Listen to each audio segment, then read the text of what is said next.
Hi guys, welcome to Zero Chills TV, and today I'm excited. I'm in shorts. I don't like wearing shorts, but Ovita is also in studio. For the past 2 weeks I've been doing the show alone, but he's come to support us. We are on IG Live as well, as we are currently streaming, and yeah, I'm excited because we are having one of the guys that I follow. You know, these people complaining, you have a script for saying about that this guest, you like them sana, but no, this is a guy I follow. He's a father figure for a lot of young people. He's a writer, he's a creative mind, he's a businessman. Like, he's everything a man ought to be. I remember, if you've not watched last week's episode, link is in bio or link is below, so make sure you watch. We had, who did we have? Akini Mesahau. Who did we have last week? I've forgotten. But anyway, remember to watch that episode. Today we have, his name is Jacob ALIET, and I don't like to do introduction for people because I always miss a few things, so I'll let him introduce himself. Karibu. Thank you so much. I'm excited to be here also. Been looking forward to this. My name is Jacob ALIET. Yes. I'm a writer, I'm a philosopher, I'm a historian, I'm a scientist, I'm also a businessman, and I want also to be able to help young men just to be competent. Yes. I think that I like the word competence because it covers so many things, and at the end of the day, if you put everything together holistically, it's about being a competent man or a competent male. Yeah. When you're looking at it from the intergender dynamics. So I'm all those things. Of course, I do business, and I'm also an IT professional. I'm a project manager. I manage IT projects, and my passion is in creative writing. Yes. Although I've taken a short detour this year just to focus on masculinity content. So I'll be having a book coming out probably January or February next year. Our fathers never things taught us. Our fathers didn't tell us. So there are, of course, things that we were told, things that we learned, but the landscape has changed so much from the time we were born and the time we were raised to the time now that is happening right now. So there are many things that have changed, and it is not really the fault of our fathers, but it's just that the world has changed, and because the world has changed, we have to change our mindset in order for us to be able to navigate and to be able to be successful and to be able to lead happy and fruitful lives. Happy and as you've heard, he's a lot of things, and he's also a creative writer. I've just remembered who the guest for last week was. Her name was Vicky Gunjiri. She's a poet, and she's one of my favorite poets. So atakasirika okay, if she hears that I forgot her name, but yeah, it's Vicky Gunjiri. But back to ALIET, who has several books here, as you can see. And even before we start focusing on the books, like you heard him saying that he's taken a small detour, but for a man who has written a lot of work, you know, the fact that he's focusing on masculinity is more of a plus than a negative. But just for your creative process, because I do understand it's not easy, especially to come up with, you know, to keep on churning content and to come up with good content.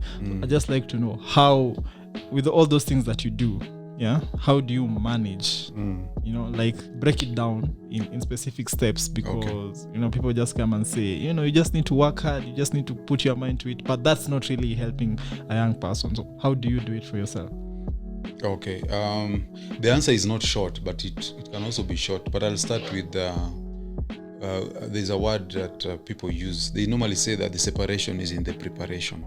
So the thing that separates people in this world, of course, many times it's talent, but not everyone can be talented. The other one is disciplined, and the other one is preparation. So you need to be prepared. And something like writing takes a lot of, you have to build your skill. So writing is not something you can really be talented about. Although people, of course, talk about talent. But as Stephen King says, you have to do a lot of bad writing for you to be able to do good writing. So it's about persistence, it's about passion. So like for me, I discovered my passion for writing when I was in Form 3. There's a book I read by Robert Ludlum called Road to Gandolfo. I read that book and it had such an impression on me, and I thought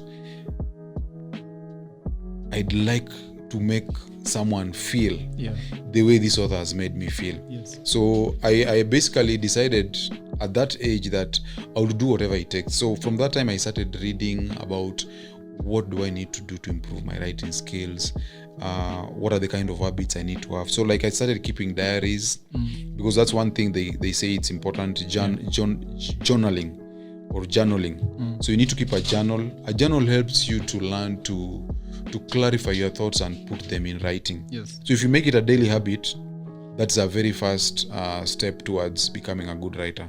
And then of course you must read a lot. So a lot of writing is required. Once you've read a lot and you've also been writing, the rest becomes easy. It's also normally important to have at least one area of interest. Like me, I'm an IT guy, but I have a lot of interest in religion. I've studied the history of religion, how religion, just manifests itself in different societies. And the way humankind came up with the religious beliefs. And religion it almost has no limits. It talks about the origin of mankind. It talks about our future. It tries to explain why things are the way they are. It tries to explain why people die. It tries to explain why some people behave the way they do. So it's a very rich sort of a source of information, and it challenges you to think and to reason and to research. So if you have a certain area of interest, it becomes easier now to move from there. Yes. Okay.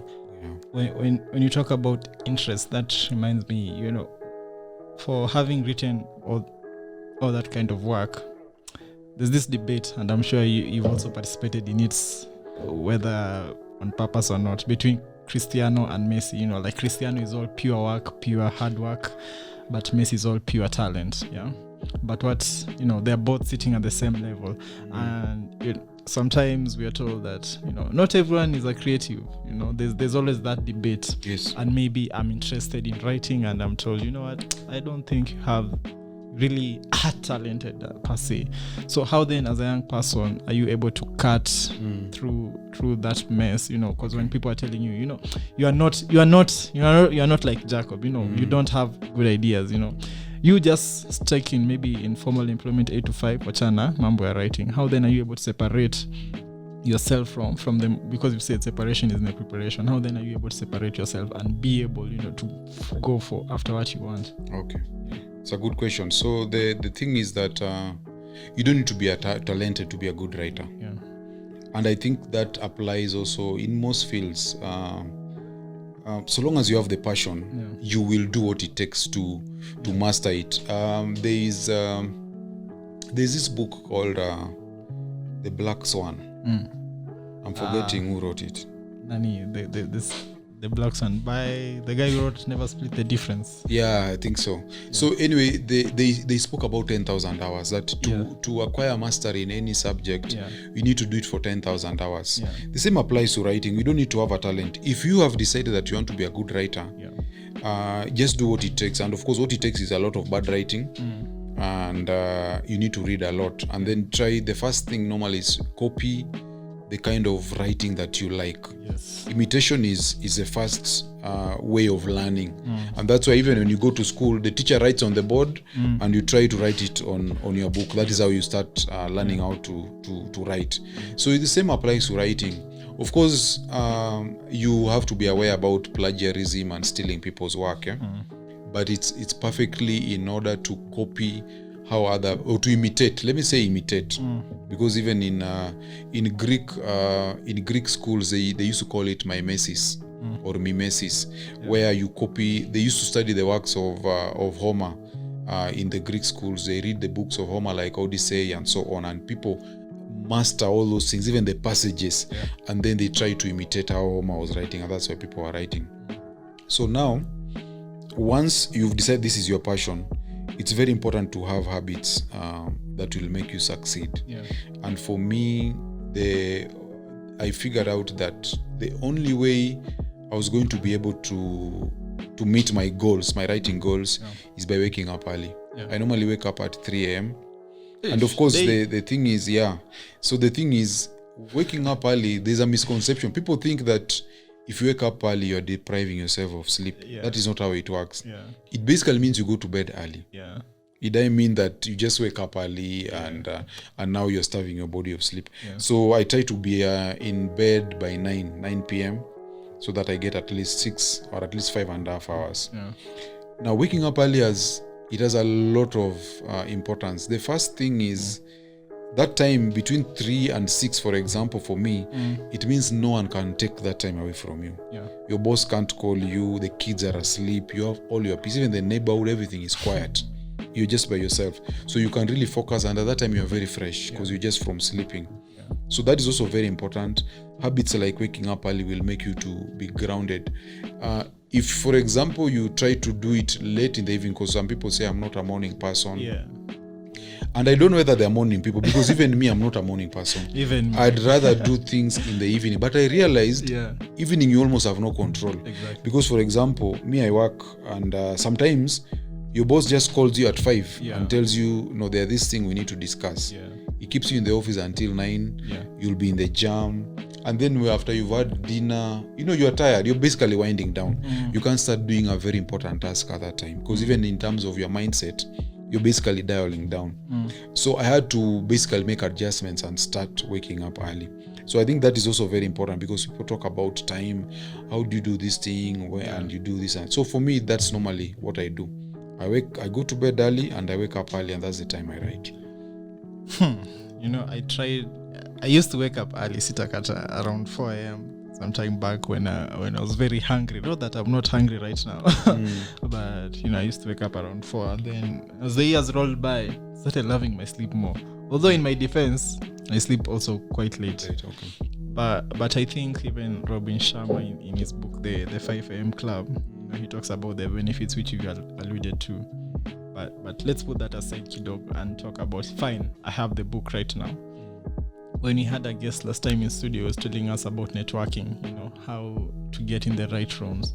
And especially for young people, like myself or Ovita in studio, I may not have as many contacts or as many networks as you do, especially now with COVID, that we are all working at home. Yeah, we're all at home. So it's even harder to meet people, like you out there in the job market or in these networking events. So how then do I, if I have written my book, or if I'm in the process of writing my book, apart from the usual, Facebook and shouting your name in the streets that I have a book, how then do I network my book to get it to the right people? Okay. So the thing is, networks, of course, are very important. And the first thing, of course, is you need to master your craft. Once you've mastered your craft, what normally happens, human beings, unfortunately, we used to be told when we were in high school that your friends are only your friends because you're successful. So once you've mastered your craft, then you'll find that you will be able to notice and also be noticed by others who have also mastered the craft, people who have the same interest. And I normally tell guys that, like when it comes to writing, you can write about inspiration. You can write about financial knowledge. You can write about history. You can write fiction. You can write so many things. And there are people, for example, the kind of books I write, there are people who say that my books are graphic, or they are horrific, and so on. Stephen King, for example, writes horror. There are people who write thrillers. Others write mysteries. Others write crime stories. So the first thing, identify your area, and then your tribe. I normally use the word your tribe. Your tribe will come to you. So people who have the same interest in that area are going now to come to you. And that now becomes the group that you're going to move with. And then it will be very easy to identify like-minded people, because, of course, as a writer, you cannot also afford to bury your head in the sand. You must know what is happening out there. Like yesterday, they announced this Tanzanian author who won the Nobel Prize for Literature. There's a Commonwealth Prize, but that was won, I think, by someone from India. So you need to know what's happening around you. You need to know what are other young Kenyan writers doing. Generally, through social media, you'll get the information. But there are also sometimes meetings that authors organize, sometimes through book fairs. There are normally book fairs are held in Sarit Center every year. So through various platforms, you're going to be able to meet guys and network and share ideas. One idea that has been something that we think is a very good thing is coming together and writing anthologies of short stories, especially when you're starting up. Most guys find it challenging to write a book like this of 90,000 words. But maybe you may be able to write a story of 3,000 words or 5,000. So if you can do that and get other guys, you write an anthology and then you market it together. So through that, you become a network and you share ideas and you grow together. Which reminds me, shout out to Broken Rhythm, Kina Debra Mulemia, Odhiambo Kauma, who have a book out. And it's true, there are a lot of young people writing anthologies, and I'm really happy and also challenged because it shows that people are working. But the other thing that I find, which I personally struggled with, is the fact that it's fine. Maybe I have an idea, I have a story that I want to say. But then again, sometimes the story has been told so often, and you're not bringing in a new angle that it gets, it's doing a disservice to your audience. And when we're talking about value, what value are you giving to your audience, and what value is the audience giving to you? So if they're giving you money and their time to read your book, then you shouldn't do a common story or just a story that is just there. So my question really is, how then do you identify a good story? Because right now I could write about this glass, but is it really a story that my people will identify? That's a good question. That's a very good question.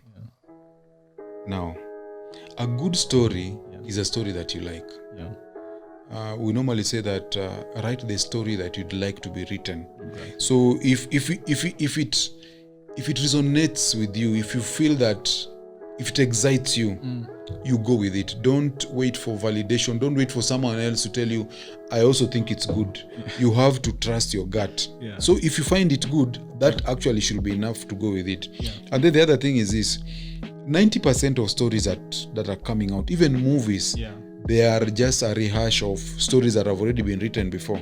Even if you look at old stories, like among Luos, we have the story of Luanda Magere. I don't know whether you've heard of Luanda Magere. The shadow guy. The guy who, so they say his body was made of stone, and when the Kalenjins speared him, the tips will break, because these guys, and then they sent a woman from Kalenjin land, and then she discovered that this guy's weakness was his shadow. So one time he fell sick, and then she had to apply medicine on his shadow.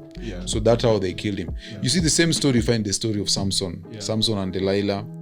Same thing, this guy was very strong, but he had an Achilles heel, which was his hair. He needed to be shaved. Even now that I mentioned Achilles, the weakness was his heel. So you see, even if you have there's a story that excites you, but you feel it has been retold, you can always twist it and then make it appear like it is new. But it's the same theme, same thing happening every time, and that is how storytelling works. I think among mankind, the stories we had when we were young, when we were older, we just embellish them. We add new details. We twist them, maybe we insert a new character, but the story is the same. Someone who is attentive will be able to tell you, by the way, this is the story that, even if you look at Star Wars and you look at the stories of, now if you're looking at the stories of Batman and Spider-Man and Superman and Iron Man and so on, they're basically repeating the same thing again and again, but they introduce a new twist, a new character. They present the characters differently and so on. So the thing is to trust your gut, and if it sings to your heart and you feel it excites you, you have to trust that it will excite someone else out there. And normally you have, I think what holds people back is a fear of failure. You have to embrace failure as part of success, because there's nobody who has succeeded who never failed. everyone who has succeeded, the billionaires in this world, they have thousands and hundreds of stories of failure. So guys need to embrace failure. Be ready to write a story that you love. You put it out there and guys trash it. That is just part of it. And you have to have a thick skin. And that is the only way to grow. Yeah. Speaking of failure, now that you brought it up yourself, for young people especially, rejection hurts and rejection stings. When you are told, okay, you guy, I think your manuscript is shit. Like, I think yesterday I was reading about have you watched Squid Game? Squid Game? Yeah. No. Okay, so there's this new popular series on Netflix that everyone is watching. It's like now the Game of Thrones of today. Okay. So Squid Game, they were saying that the writer got rejected for 10 years. Okay. Yeah? And, he never stopped. And, sometimes there's also the notion of when do you stop, Because sometimes you could be like, okay, this scripts, in as much as, people are telling me, no, you want to go on. But there's also sense in giving up sometimes. Because I was reading Chomba and Joke and you say, sometimes it's time to give up, change direction. So before we even talk about rejection, when do you know if it's time to give up or if you continue to push on with the same idea? The question you asked, by the way, it is so deep, Yeah. And it's a question I've also struggled with myself. Yeah. There is someone called ALIET. He's on Facebook. He normally says that your obsessions become your possessions. Yes. There's a way in which you have to be obsessed about something if you're going to be good at it.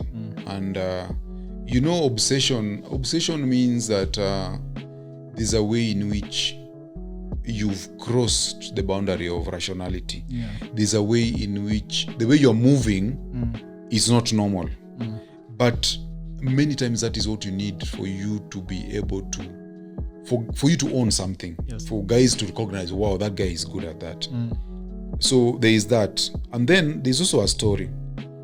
For me, for example, I started publishing. I started writing a long time ago, but I started publishing books in 2018, 2019, 2020, 2021. This is my 4th year. But I'm giving myself 7 years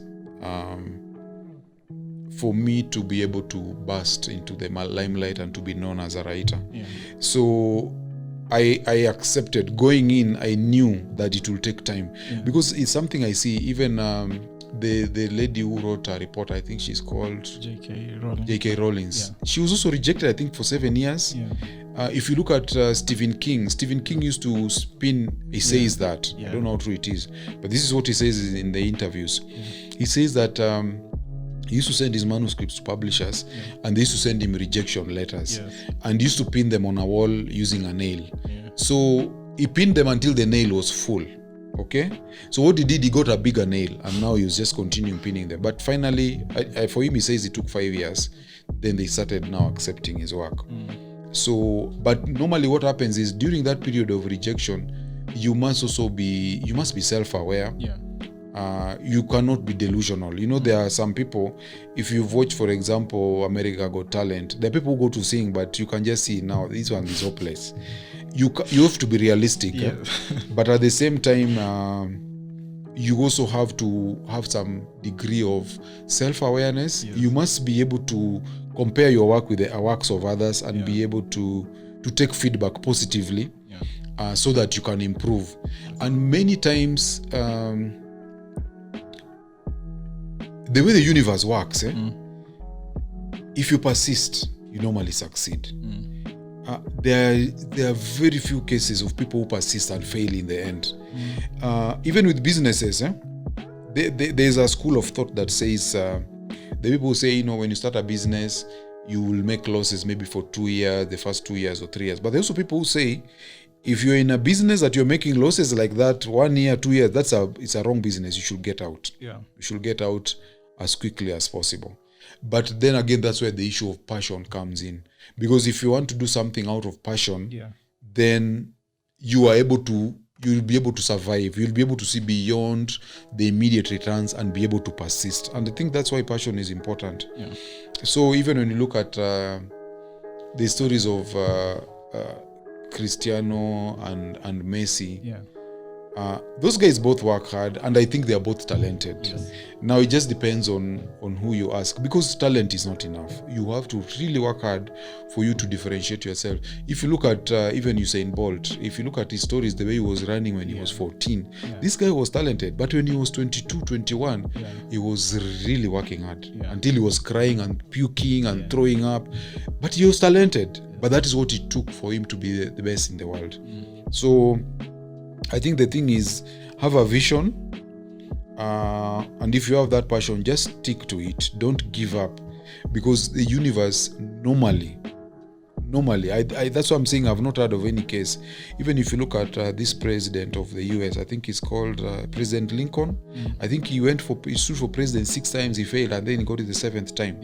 So just persist. If it's something you really, really want, you will succeed eventually. Yeah. You mentioned about talent. Talent is never enough. There's a book by John Maxwell of the same name. It's a nice book, by the way. Okay.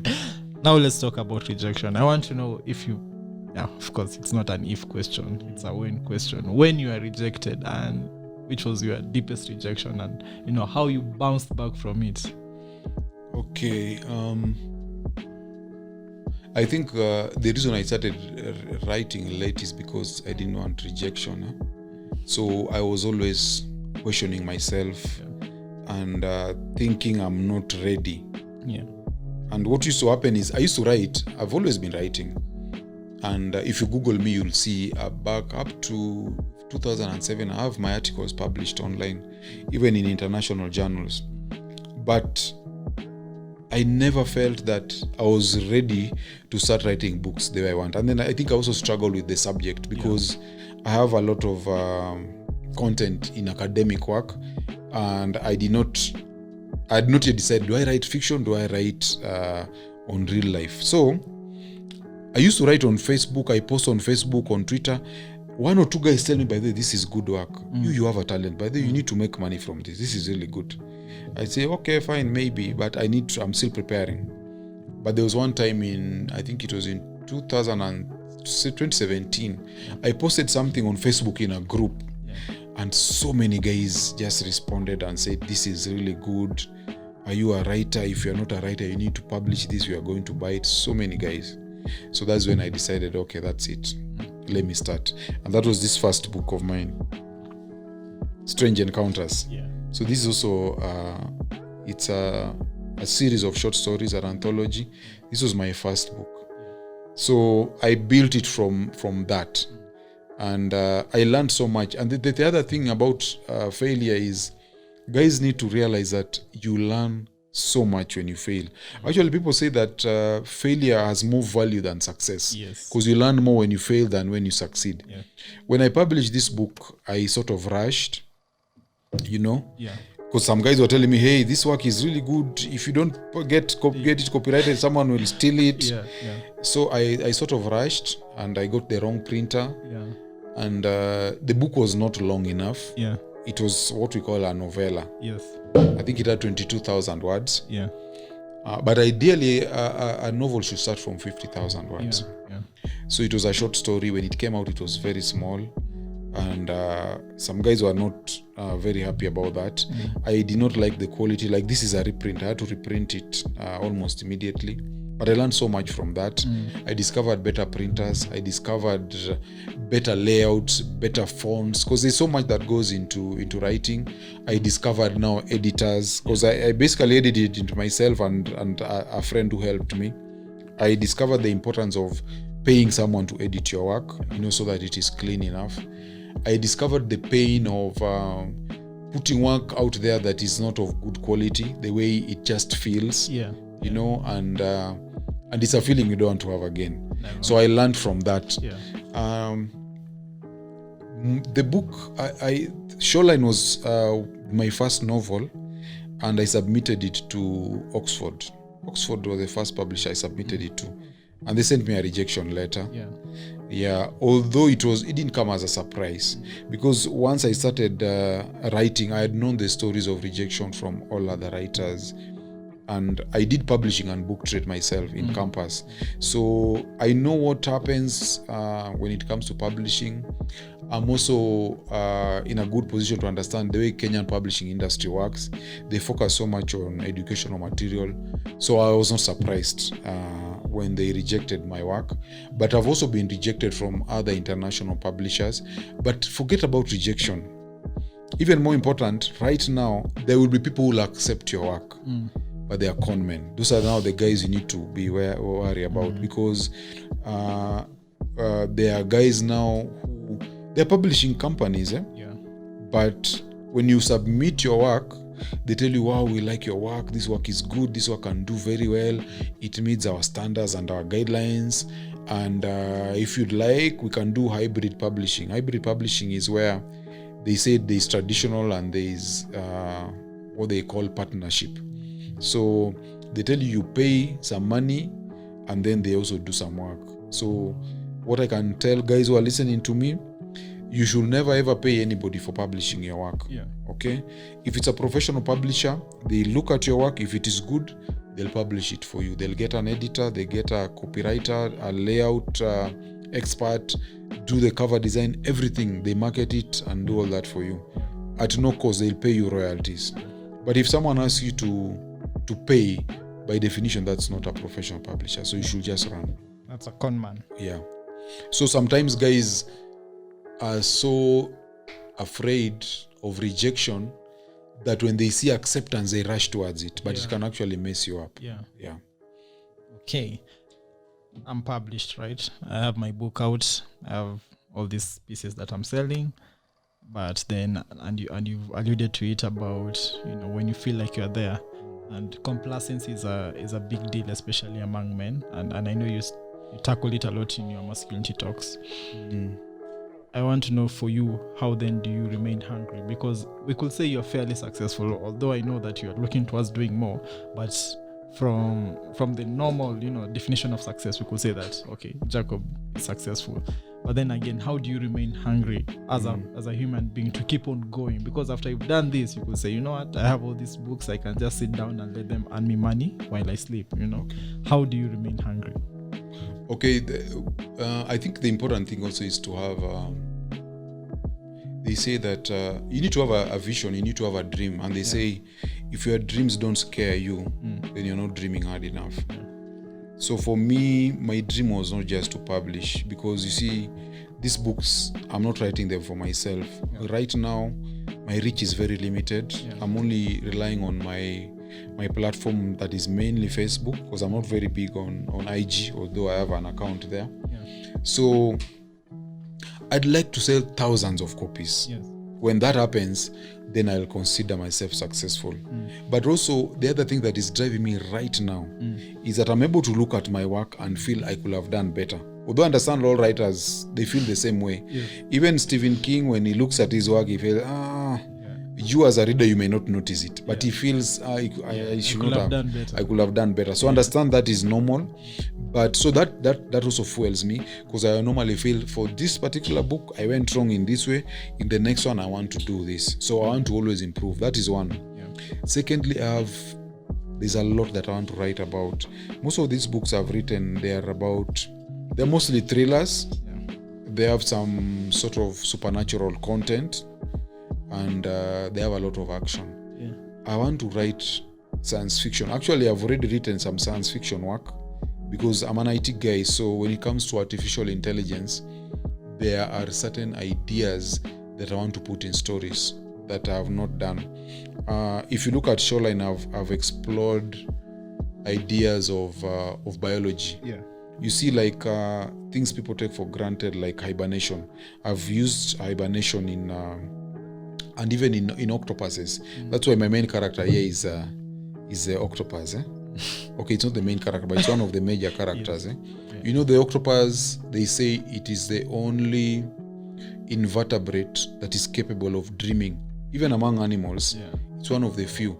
And they say for you to be able to dream, your mind needs to have two parts. There's a part that is asleep, and there's a part that is active. So octopus have that capability. They're also capable of growing limbs. They're capable of eating themselves. When they are starving, they can feed on themselves and stay alive. So those are some of the concepts I've explored. in my fiction. So I want to do science fiction. I want to do religious history, and also I want to write stories that have a lot of character development, where a character starts in a certain way or in a certain position, but at the end of the story they are totally transformed. So I'd like to explore that.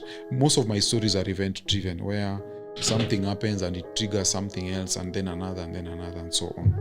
So I have a lot of work to do. Basically, that keeps me fired up. I cannot be bored. I've not run out of things to write.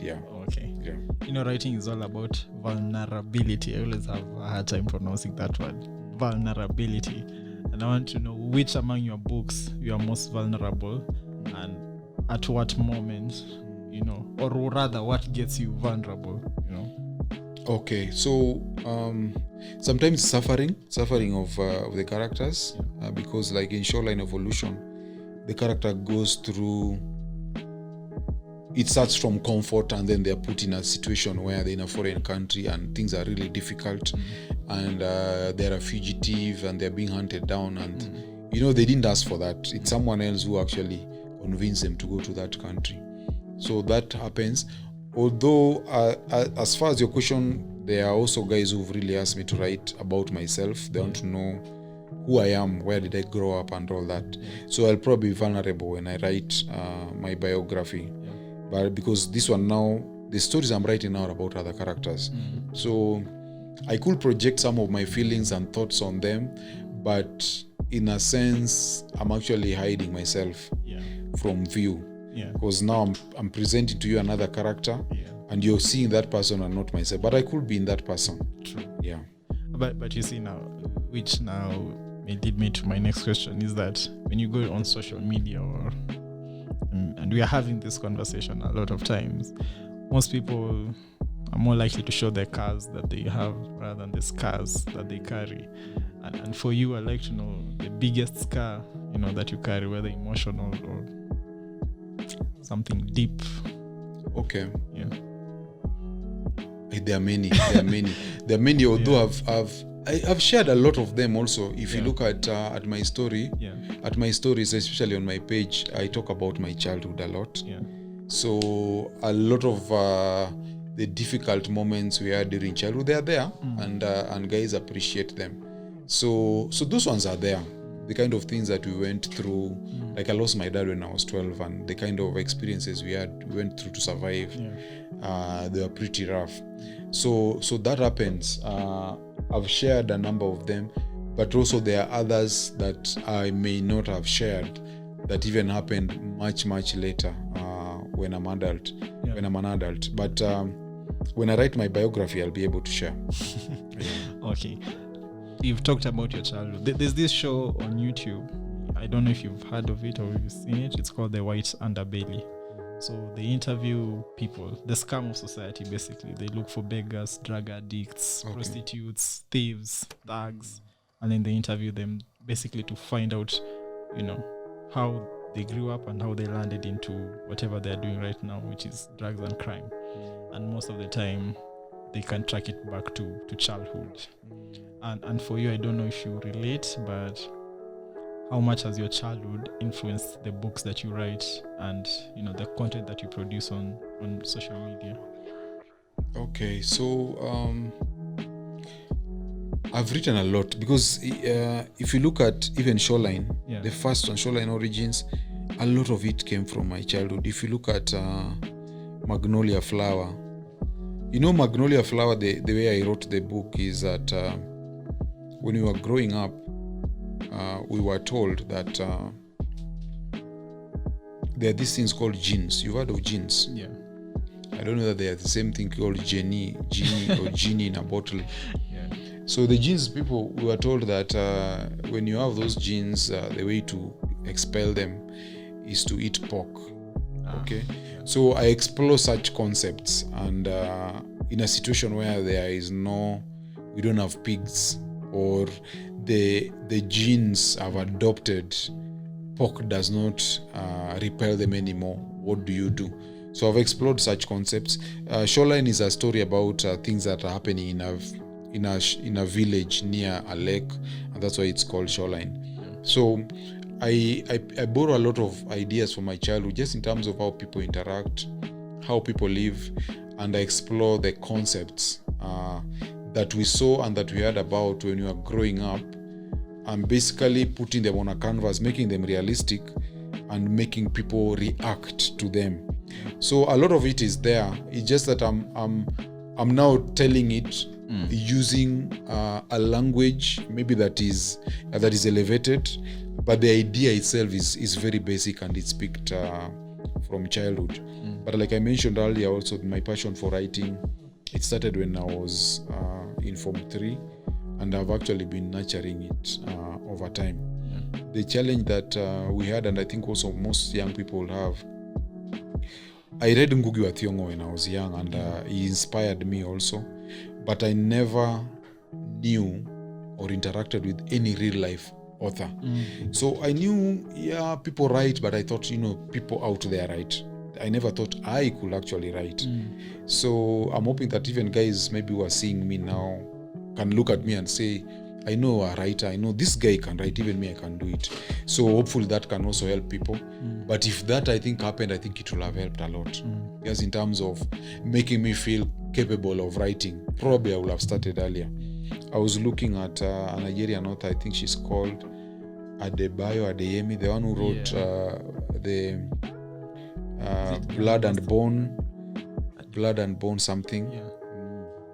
I think she's 24. She's very, very good, but you can see that even growing up, they took her to a writing school, She was given the right foundation for writing, and she started early. So you can imagine by the time she's in her 30s, she'll be very good. Extremely. For us, you prioritize survival, which was basically you need to study something that will get you a job so that you can support yourself and your parents. So that also made us sort of, it slowed us down in a way.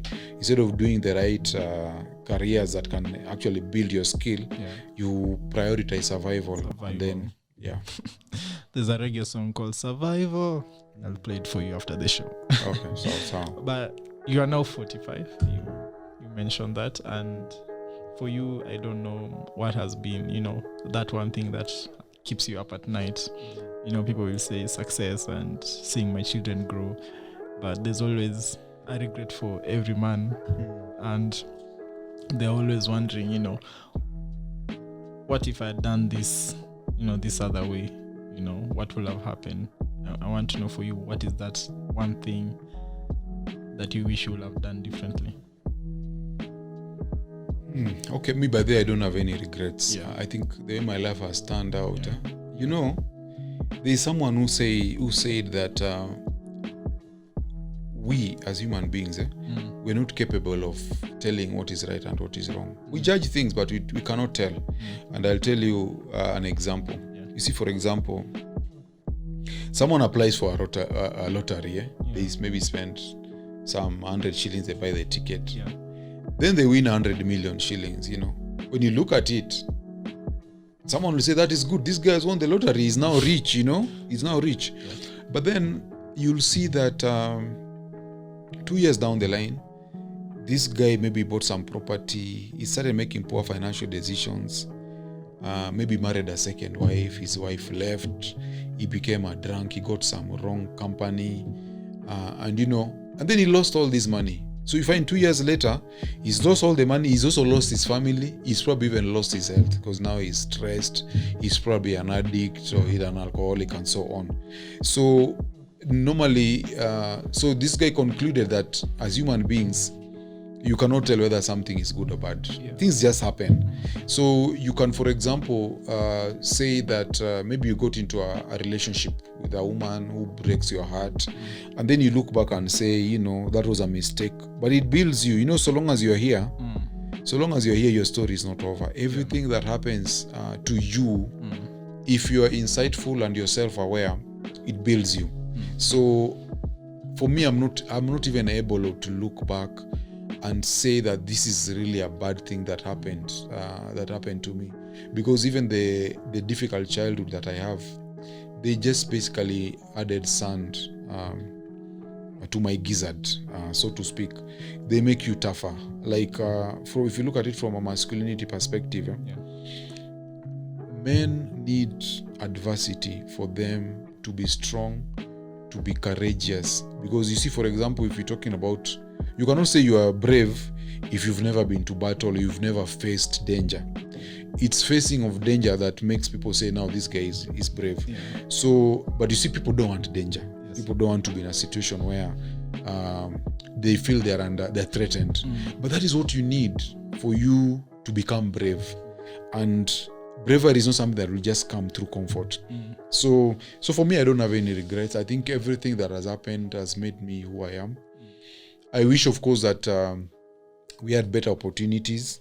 You know, for example, right now, even if you look at our publishing industry, if I wanted to publish this book, there's a certain quality of paper that is normally creamish. It is a creamish kind of paper. Yeah. But you see, when you publish with that paper, the book becomes very light. Yes. So now I have guys who buy this book who are in Australia, they're in Germany, they're in US. If you take this book to the post office, it weighs a lot. I think this is about 400 grams, which is a huge weight. If someone is buying all my books, it becomes very costly. Yeah. So there are some things that I wish that in our local market we had that will make things much, much better. Because now you'll find someone is paying maybe 5,000 for the books, and then sending it courier maybe costs 8K. So you see, this guy is paying 13K when they should just have paid 5K. Yeah. So there are certain things that I wished we had locally. But in terms of in my life, I don't have any regrets. Okay. And because I've also seen what happens when people grow up with comfort. Yeah. I've seen people that I know, even relatives, you know, they grew up in very opulent lifestyles, and they just messed them up. Particularly for men, it's really dangerous. Yeah. For men, it's really dangerous. If you're not exposed to adversity, it can really mess you up later in life. So if you're not exposed, what should you do? Should I seek adversity? Yes, because we are all working towards soft life. You have to seek it. I like there's Anderson Cooper. I don't know if you know him of CNN. Yeah.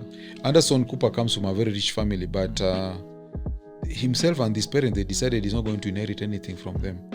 Everything he has is worked for it. Yeah. And there are many guys also who are successful in life.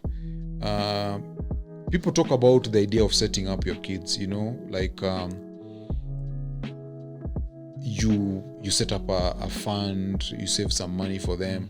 Maybe when they're getting married, the gift you have for the wedding day maybe is a house or a piece of land and so on. Yeah. The way you can get adversity, one way is to go to the gym, lift heavy weights, run marathons, exercise. Exercise basically puts you in a difficult situation where you have to discover your limits or push yourself to your limits. So that is one way of putting yourself through adversity in a legal way without doing a crime or getting into a fight and so on. So that is normally very, very important. I like what Nani says. What is his name?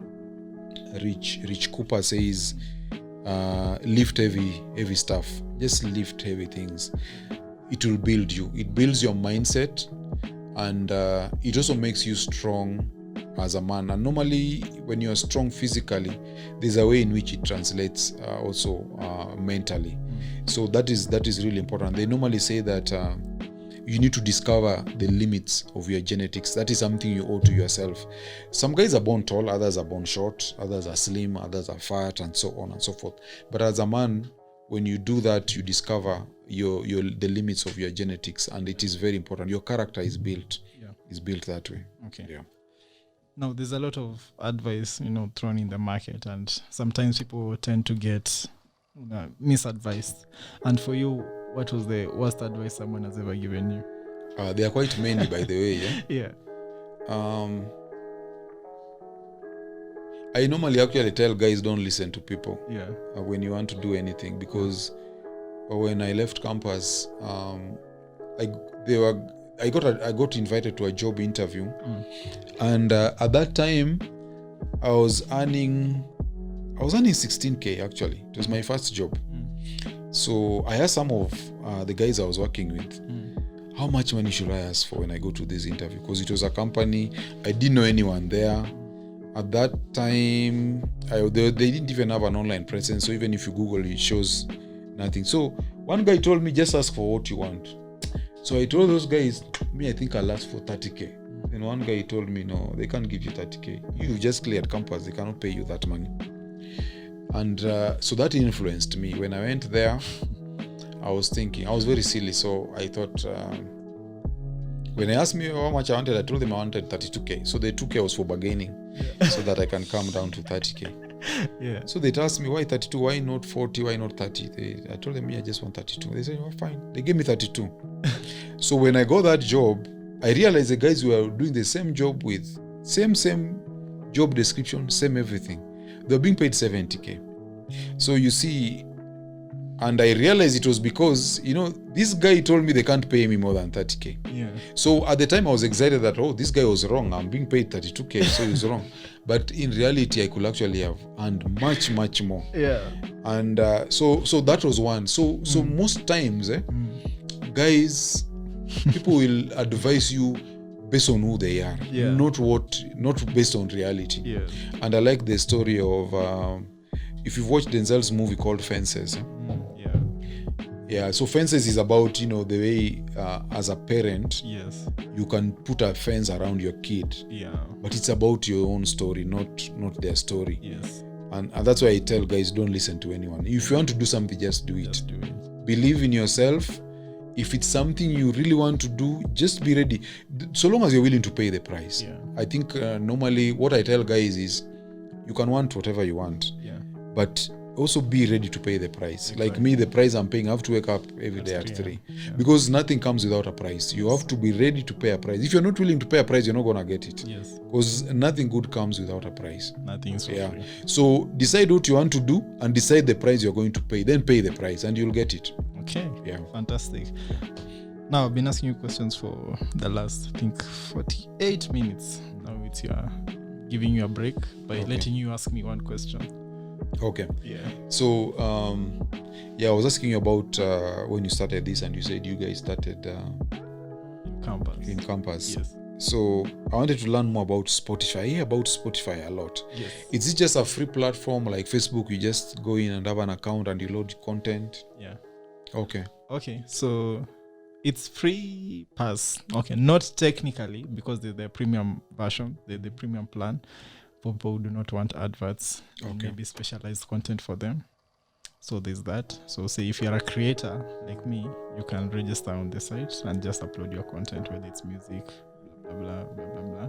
Okay. If you're a consumer, then there are the monthly plans. I think the cheapest is like 35 baht per week. So it's not expensive per se. It's like 399 shillings per month. Okay. Yeah, and you get, you get to customize your music. You get to play your music offline.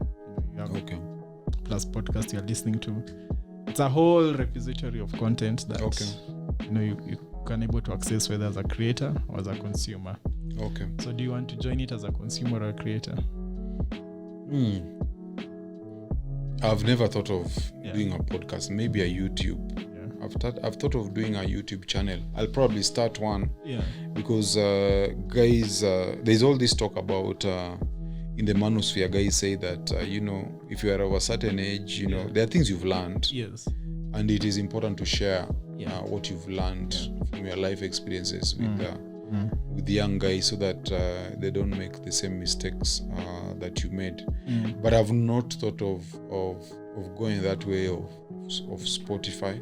I don't know, maybe you can tell me what are the advantages. Why would someone pick that? Because it's worldwide. Okay. Yeah, it's worldwide. It's for, I think if you're targeting younger people, especially my demographic, people are very particular with the content that they choose and to listen to. So let's say if I'm listening to things our father never told us, if I have the whole series, I can pause it and continue next time, rather than if it's on radio, if I've missed the show, I've missed the show. But if it's on Spotify, it makes me feel like I'm in control. So that's the best thing about the channel. Plus, anyone can listen from anywhere in the world. That's the also added advantage, because nowadays everyone has earbuds. Okay. Yeah. So you think about it. That is true. I could do that because I normally listen to YouTube. Yeah. I listen to a lot of YouTube content. Yeah. When I'm doing my exercises in the evening, when I'm walking and so on. So I just listen to them. I think a podcast will do very well. Extremely. Yeah, when it comes to that. Especially for masculinity. Yeah. So I'll probably, once the book is out, I'll probably start a channel or even a podcast for that. And so now, how do you get guys to start following you and to jump onto your platform? Do you advertise, and on which platforms? How does it work? You do aggressive marketing. Okay. You shout it from the rooftops and from the burdens and from the prostitution corners, everywhere basically. You be your own hype man. Okay. Yeah, like you said, you have to pay the price. Yeah. And that is important. That's the other thing I've been telling some guys, because you find a young guy who is a good dancer. Yeah. Or even a good musician. Yeah. But they are sort of reserved to talk about it. Yeah. I tell guys, you have to own your stuff. Yes. Talk about it. Tell people about it. Yeah. Every chance you get, tell guys, I do this, I do that, and show it. Yes. And when you show it, you'll probably be rejected by some guys, and rejection is good. And I tell guys, of course, rejection is. There's someone who said that the path to heaven starts in hell. Rejection is part of success. You have to start with that, and that's how you succeed. So you have to be your hype man, as you say, and if the stuff is good, the world will pay attention. Exactly. The world will pay attention, and they'll pay you for it. Exactly. Yeah. So then what else do I want to ask you? Yeah. So the vision for this, how are you planning to? Where are you planning to be in the next 3-5 years? Yeah. Is it going to change? Is it going to remain the same? Hopefully we'll have, we'll be bigger. We'll be able to travel and shoot, because there's a lot of people that we can't necessarily bring to the show. We wanted to do, the good thing with live shows is that, you can get anyone from anywhere. But also the good thing with physical interactions is that you are able to be in the room with a person and able to have their energy. Yeah. And also it's important for networking, especially for young people. So let's say if you have a studio audience in the studio, they're able to network with you physically. Because the Waswahili wanasema asiyekuwepo na lake alipo. So if maybe there's a studio audience who gets to see you, they're able to interact with you. Yes. And sell themselves, like you said. Because that's the one thing that's missing among young people. Just either we don't have the courage to go after what we want, or when we have the courage, we don't have the people there to help us get there. Okay. So, more or less, that's it. Okay. So I think it will be fun to have like debates. Yes. I've seen there's one called the Lapif Network. I don't know if they're affiliated with the Lapif Network also. Although it has this Zoom kind of format. Yeah. Where you have many guys in a screen and all that. Yeah. But anyway, all the best. Thanks for having me. No, we are not done. But we are almost done. Okay. But we are almost done. I want to know, you are talking about learning, and before I even ask the other question, I'd like to know, I know you lost your dad when you were a bit younger, and for me, I haven't grown up with my dad a lot, but there are things that I've seen him do that have inspired me a lot, like, his work ethic. Okay. And that is one thing that he has to be there. You have to see it. Whether he's a bad man or whatever, there's some things that you can see your dad do and you're inspired by them. I want to know for you what that has been that you learned from your dad, that has been your guiding light. Okay. So my dad... I come from a big family. Yeah? My dad had 3 wives. My mom was the youngest. We were 28 kids. Yeah. So the experience was that it was never this personalized kind of fatherhood, where he spends time with you. I mean, we were so many. There were so many concerns. Yeah. When we were growing up, there were issues about my sisters. Yeah. Bwana amemfukuza, she needs to resolve this, he needs to resolve that, there are school fees, and then of course with the 3 wives also they have issues. So for him, the most important thing was to make sure that our school fees are paid and we're able to eat. and for him the only discussion you will ever have was, what are your grades? Are you doing well? Are you doing poorly? Not how was school today? How are you feeling? How are you doing? Do you have any concerns? What he wants to know is, what number are you, and are you at home, or are you playing outside with bad kids? So, but he was a hardworking guy. He struggled. My dad it's just that, when we were kids, but when I grew older, I realized the kind of adversity that he went through, and you could see how much he was determined, he was brave, and he had a vision. It's just that there's a way in which I think he sort of miscalculated. What happened with him is he was born alone. He was an only child, and because he was an only child, he went through a lot of difficulty without having a support system. And he sort of realized at some point, or decided, that his kids will never go through what he went through. That's why he had a lot of children. But he was a hardworking guy.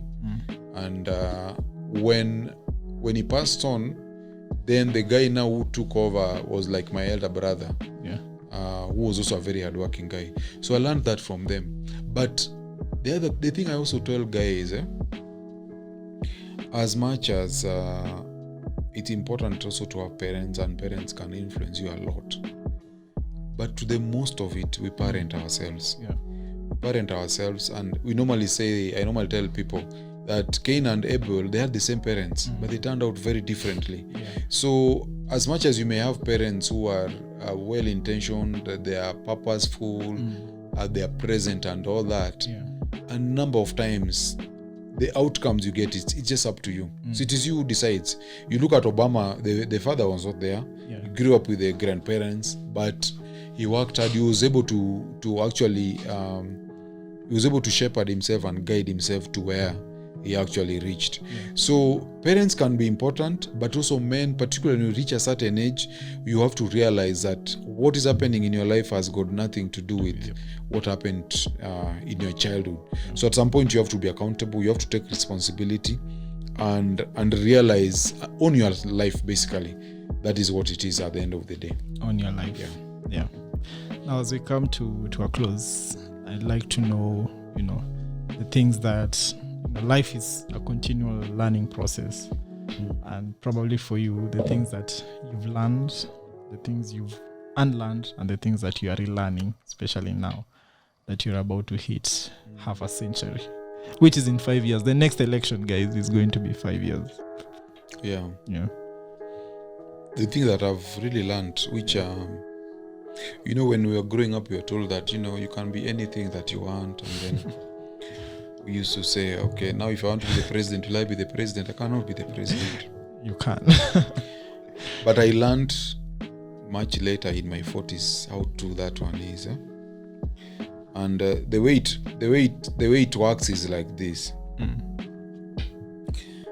As a man, and this is why I think the intergender issues come in.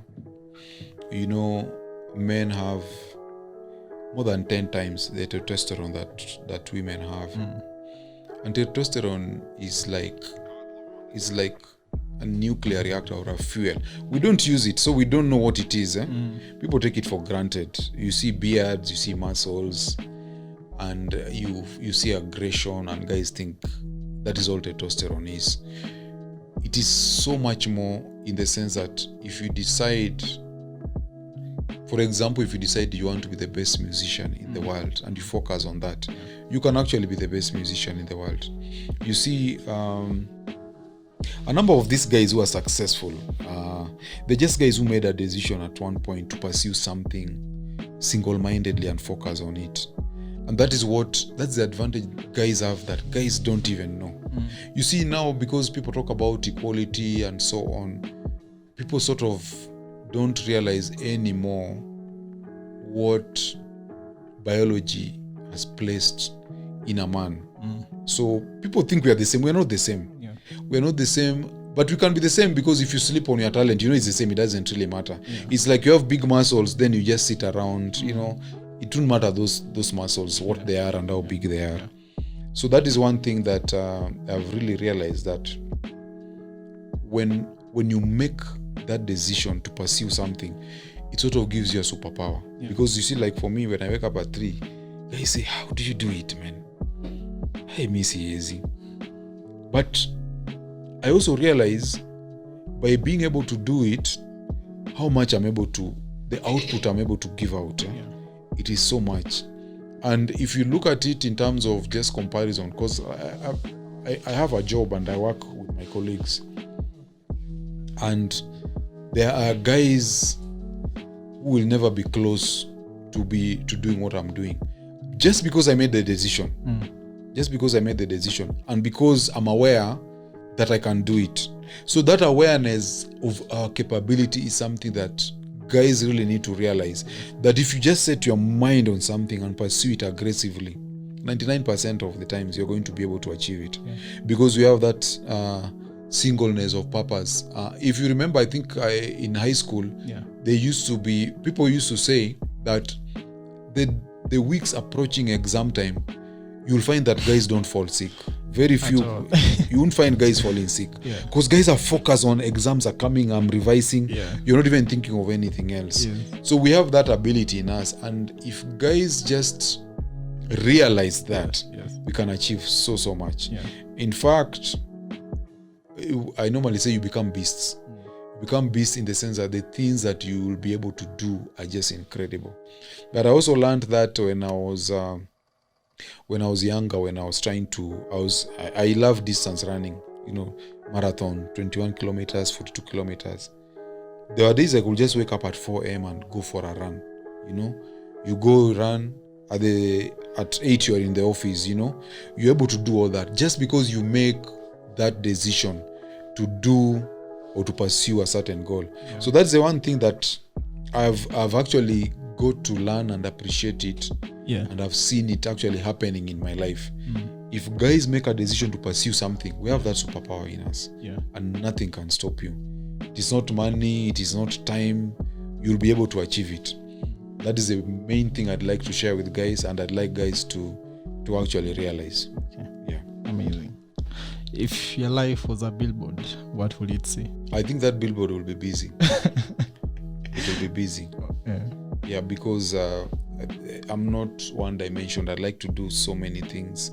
I want to be in the space of business because I'm a strategist and I've done strategic management. And I also always like to challenge myself in terms of the idea of guys now just relying on one salary or one employer to be able to survive.